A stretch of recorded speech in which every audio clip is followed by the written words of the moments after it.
दोस्तों, आज जो मैं कहानी लेकर आई हूँ वह कहानी सरोज माहेश्वरी जी द्वारा लिखी गई है और इसका शीर्षक है न पैसा न दौलत, बस प्यार चाहिए। तो चलिए कहानी शुरू करते हैं।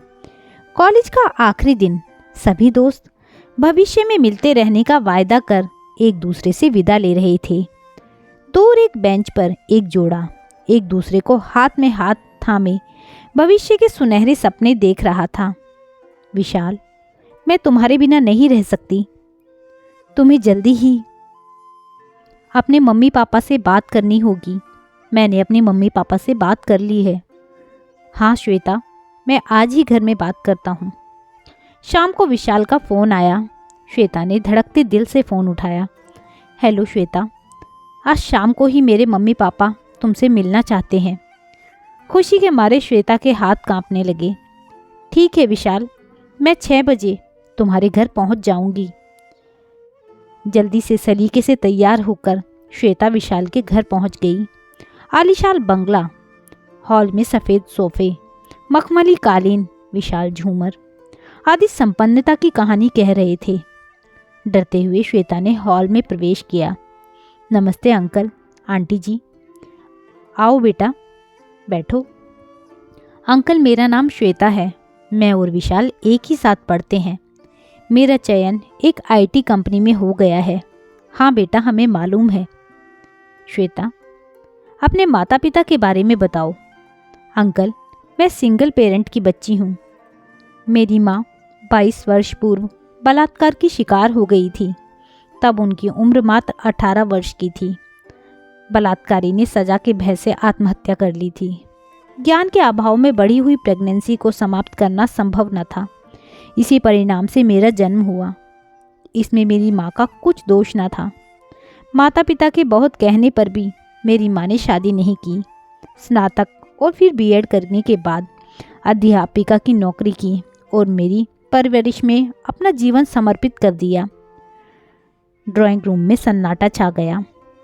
औपचारिकता के लिए श्वेता के समक्ष चाय का कप पेश किया गया। घर के किसी भी सदस्य ने कुछ बात नहीं की। विशाल श्वेता को छोड़ने गेट तक गया।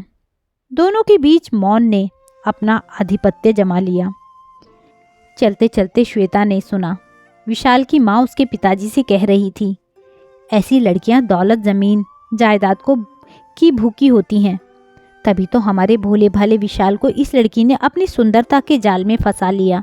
ऐसी लड़की से अपने बेटे का विवाह करके समाज में हमारी क्या इज्जत रह जाएगी। अच्छा हुआ लड़की खुद ही उठकर चली गई।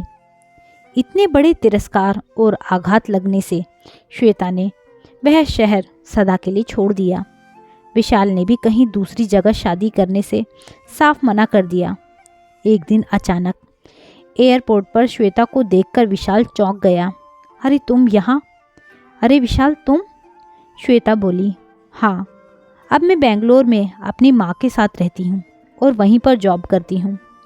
विशाल बोला, हाँ श्वेता, मैं भी नौकरी चेंज करके माता पिता के साथ बेंगलोर में शिफ्ट हो गया हूँ। ऑफिस के काम से दिल्ली गया था। विशाल ने पूछा, तो क्या श्वेता तुमने अभी तक शादी नहीं की? श्वेता बोली, विशाल, मेरे पास एक दिल था जो मैंने तुम्हें दे दिया। दूसरा दिल कहाँ से लाती? विशाल, तुम बताओ। श्वेता, तुम्हारे जाने के बाद जीवन में निराशा छा गई। मैंने शादी करने से इनकार कर दिया। माता पिता और मैंने तुम्हें बहुत ढूंढा पर कहीं पता नहीं चला। हमारा प्यार सच्चा था। ईश्वर ने हमको फिर से मिला दिया। तुम अपना पता बताओ, मैं आज ही अपने मम्मी पापा के साथ तुम्हारे घर आऊँगा। श्वेता के घर पहुंचकर विशाल के माता पिता बोले, बेटा श्वेता, हमें माफ़ कर दो। हमने तुम्हारे प्यार को दौलत की भूख समझा, तुम्हें गंदा खून समझा। यह हमारी बहुत बड़ी गलती थी। तुम तो उस बेटी की माँ हो जिसने अपने पिता की करोड़ों की दौलत को ठुकराकर स्वयं नौकरी करके अपनी बेटी को काबिल बनाया। बहन जी, आप हमें माफ़ कर दीजिए। अपनी बेटी का हाथ हमारे विशाल के हाथ में दे दो। बेटा श्वेता, अब तुम और विशाल एक हो जाओ। बीमारी और व्यापार में हम अपना सारा पैसा और संपत्ति गंवा चुके हैं। श्वेता ने बड़ी विनम्रता से कहा, माँ जी, बाबूजी, आपके पैसे और संपत्ति की चाह मुझे तब थी और ना अब है। ना मुझे आपका पैसा चाहिए, ना आपकी संपत्ति। आप लोगों का आशीर्वाद और विशाल का प्यार ही मेरे लिए सबसे बड़ा पैसा और सबसे बड़ी संपत्ति है। उससे मुझे कभी वंचित ना करना। दोस्तों, यह थी एक छोटी सी कहानी। न पैसा न दौलत, बस प्यार चाहिए। आपको यह कहानी कैसी लगी कमेंट करके ज़रूर बताइएगा। कहानी सुनने के लिए बहुत बहुत धन्यवाद।